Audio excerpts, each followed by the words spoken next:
Pada tahun 1944, Tentara Merah melakukan 10 operasi strategis yang ofensif. Akibatnya, hampir seluruh wilayah Uni Soviet dibebaskan. Lebih dari 130 divisi musuh dihancurkan dan Bulgaria, Rumania, serta Finlandia beralih pihak dan bergabung dengan koalisi anti-Hitler. Sementara Nazi, Jerman berada di ambang kehancuran total. Ciri-ciri dari operasi tersebut adalah kemajuan Tentara Merah yang sangat cepat, koordinasi yang baik di antara semua cabang angkatan bersenjata, kejutan taktis dan operasional, serta efektivitas pemboman pendahuluan besar-besaran dari udara dan artileri.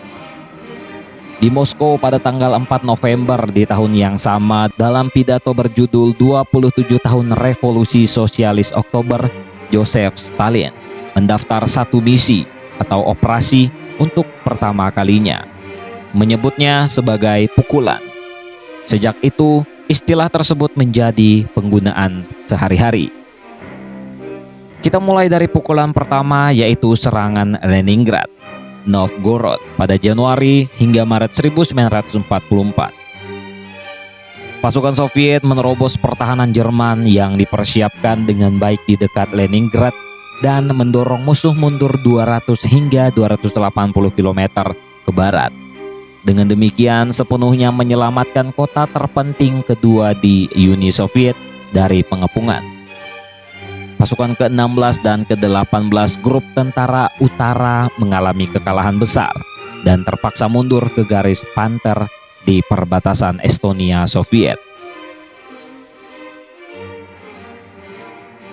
Pukulan kedua yaitu serangan di Dnieper, Karpathian.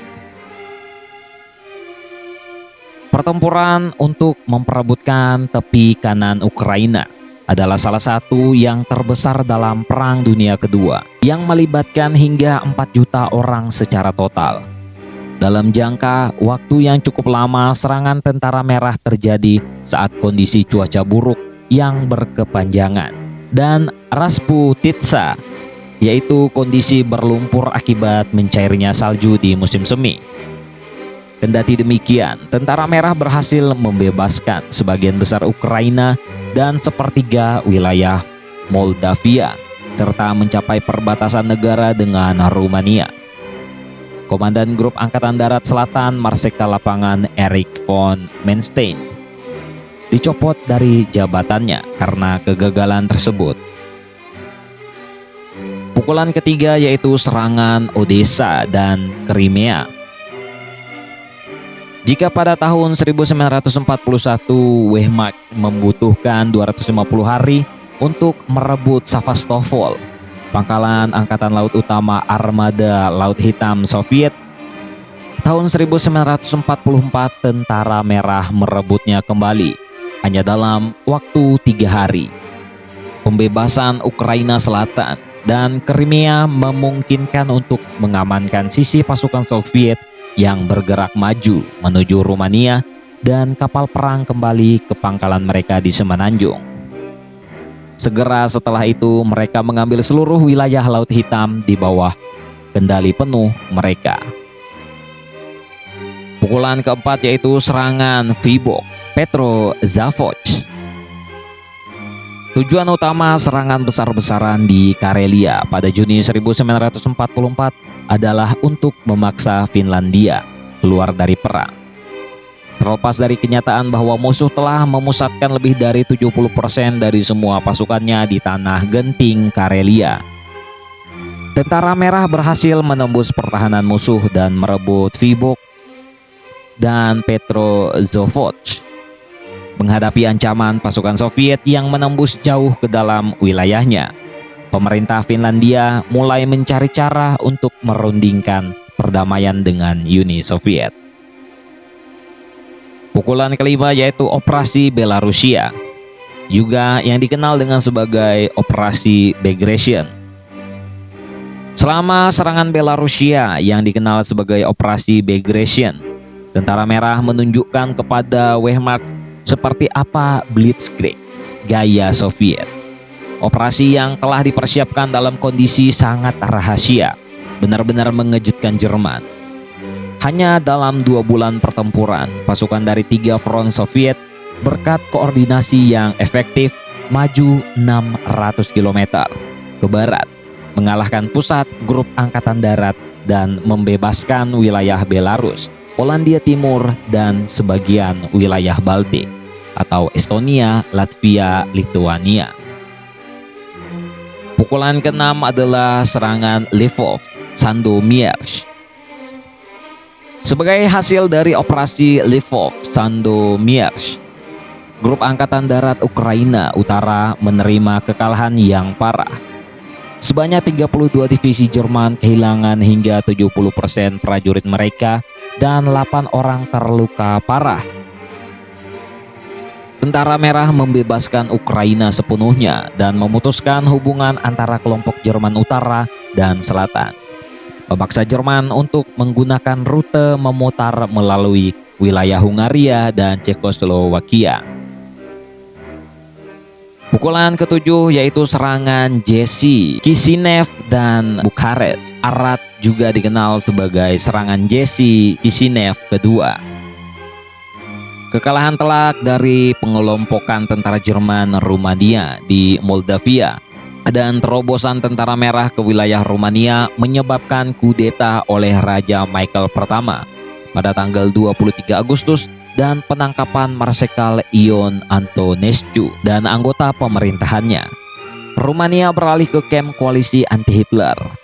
Pada akhir Oktober, pasukannya telah membantu front Ukraina kedua Marsekal Rodion Malinovsky untuk membebaskan hampir seluruh wilayah kerajaan dari pasukan Jerman dan Hungaria. Pukulan ke-8 yaitu serangan Baltik. Meskipun sebagai akibat dari operasi Bagration, pasukan grup tentara utara yang dikerahkan di wilayah Baltik mendapati diri mereka berisiko terputus dari pasukan utama Jerman. Hitler memerintahkan agar wilayah itu bertahan sampai akhir. Dalam pertempuran sengit, tentara merah terpaksa menembus pertahanan musuh secara mendalam, terutama di daerah Riga dan pulau-pulau di Kepulauan Monsun. Mencapai garis pantai Baltik di selatan Memel, Klaipeda, pada 10 Oktober, pasukan Soviet menghabisi grup tentara utara di Latvia Barat. Dikemas oleh tentara merah di Saku Korlen, pengelompokan musuh bertahan sampai penyerahan terakhir Jerman, dengan tentara Soviet bercanda menyebutnya kamp tawanan perang bersenjata. Lalu pukulan ke-9 yaitu serangan Karpatien, Timur, dan Beograd.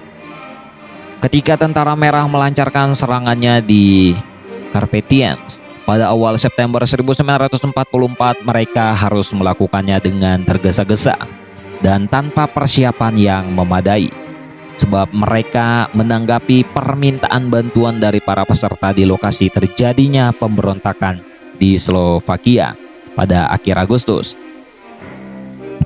Meskipun pasukan Soviet gagal melawan pemberontak, mereka berhasil mengalahkan grup tentara Herinci dan menduduki Slovakia Timur. Secara bersamaan, pasukan front Ukraina ketiga Marsekal Fyodor Tolbukin bersama dengan formasi Tentara Pembebasan Nasional Yugoslavia mengusir musuh dari sebagian besar wilayah Yugoslavia dan memasuki Beograd pada 20 Oktober. Dan pukulan ke-10 adalah serangan Petsamo, Kirkenes. Jerman gagal membuat kemajuan besar di kutub utara Soviet selama perang berlangsung. Namun pada awal Oktober 1944, mereka masih menguasai wilayah Soviet di sebelah barat Murmansk yang mempertahankan rute menuju akses tambang, tembaga, nikel, dan molybdenum di bagian utara Norwegia dan Finlandia yang sangat penting bagi Reich ketiga. Menembus pertahanan musuh secara mendalam di medan yang sulit, pasukan front Karelia pimpinan Jenderal Kirill Meretskov didukung oleh kapal armada utara dan didukung oleh serangan lintas laut. berhasil membebaskan wilayah tersebut dari musuh, memasuki wilayah Norwegia pada akhir Oktober. Tentang ini, bagaimana menurut kalian, coy?